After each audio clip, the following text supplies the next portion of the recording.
പട്ടാഴിമുക്കിൽ car ലോറിയിലേക്ക് മനഃപൂർവ്വം ഇടിച്ചു കയറ്റിയതാണെന്ന് സ്ഥിരീകരിച്ച് മോട്ടോർ വാഹന വകുപ്പ് എൻഫോഴ്സ്മെന്റ്. കാർ അമിത വേഗത്തിലായിരുന്നു എന്നും അധികൃതർ അറിയിച്ചു.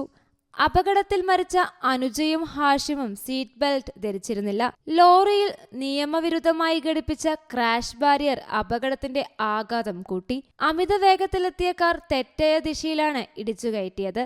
ബ്രേക്ക് ഉപയോഗിച്ചിരുന്നില്ല. അന്വേഷണ റിപ്പോർട്ട് ഇന്ന് RTO എൻഫോഴ്സ്മെന്റ് ട്രാൻസ്പോർട്ട് കമ്മീഷണർക്ക് കൈമാറും. KP റോഡിൽ ഏഴംകുളം പട്ടാഴിമുക്കിൽ വ്യാഴാഴ്ച രാത്രിയിലുണ്ടായ അപകടത്തിലാണ് Thumpamon north higher secondary school അധ്യാപിക നൂറനാട് മറ്റമ്പള്ളി സുശീന്ദ്രൻ വീട്ടിൽ അനുജ രവീന്ദ്രൻ, സ്വകാര്യ ബസ് ഡ്രൈവർ ചാരുമൂട് ഹാഷിം വിലയിൽ ഹാഷിം എന്നിവർ മരിച്ചത്. അപകടം മനഃപൂർവ്വം സൃഷ്ടിച്ചതാണോ എന്ന സംശയത്തിനാണ് RTO റിപ്പോർട്ടോടെ കൃത്യത വന്നിരിക്കുന്നത്. അനുജ ഉൾപ്പെടെ അധ്യാപകർ സ്കൂളിൽ നിന്നും തിരുവനന്തപുരത്തേക്ക് വിനോദയാത്രയ്ക്ക് പോയി മടങ്ങുമ്പോഴായിരുന്നു സംഭവം. നൂറനാട് മറ്റമ്പള്ളിയിലുള്ള കുടുംബ വീട്ടിൽ താമസിച്ചാണ് അനുജ സ്കൂളിൽ ജോലിക്ക് പോയിരുന്നത്. ഇവിടെ പിതാവും സഹോദരനുമുണ്ട്. അവധി ദിവസങ്ങളിൽ അനുജ കായംകുളത്തേക്ക് പോകും. 1 വർഷം മുൻപാണ് അനുജയുടെ ഭർത്താവ് കായംകുളത്ത് പുതിയ വീട് വെച്ചത്.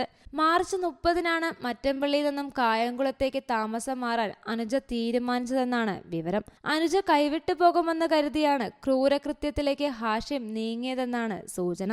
അനുജയിൽ നിന്ന് ഹാഷിം പലതവണ പണം വാങ്ങിയിരുന്നതായും പോലീസ് സംശയിക്കുന്നു. ഹാഷിമിന്റെയും അനുജയുടെയും സൗഹൃദത്തെക്കുറിച്ച് ഒരു സൂചനയും ഉണ്ടായിരുന്നില്ലെന്നാണ് ബന്ധുക്കളും നാട്ടുകാരും പറയുന്നത്. തുമ്പമൺ ഹയർ സെക്കൻഡറി സ്കൂളിലെ താൽക്കാലിക അധ്യാപികയായ അനുജയെക്കുറിച്ച് സഹപ്രവർത്തകർക്കും നാട്ടുകാർക്കും നല്ല അഭിപ്രായമാണ്. ഏവർക്കും പ്രിയപ്പെട്ടവളായിരുന്നു. ഹയർ സെക്കൻഡറി അധ്യാപികയായി PSC നിയമനം കിട്ടിയിരിക്കെയാണ് അപ്രതീക്ഷിത മരണം. പന്തളം പത്തനംതിട്ട വഴി ഓടുന്ന ബസ്സിലാണ് ഹാഷിം ആദ്യം ജോലി ചെയ്തിരുന്നത്. അനുജ സ്കൂളിൽ പോയിരുന്നത് ഈ ബസ്സിലായിരുന്നു. അപ്പോഴാകാം ഇരുവരും പരിചയപ്പെട്ടതെന്നാണ് നാട്ടുകാർ പറയുന്നത്. അനുജയുടെ ഭർത്താവിന് ഇരുവരും തമ്മിലുള്ള ബന്ധത്തെക്കുറിച്ച് അടുത്തിടെ സൂചന ലഭിച്ചിരുന്നെന്നാണ് വിവരം. ഹാഷിം 3 വർഷമായി ഭാര്യയുമായി വേർപിരിഞ്ഞാണ് താമസം.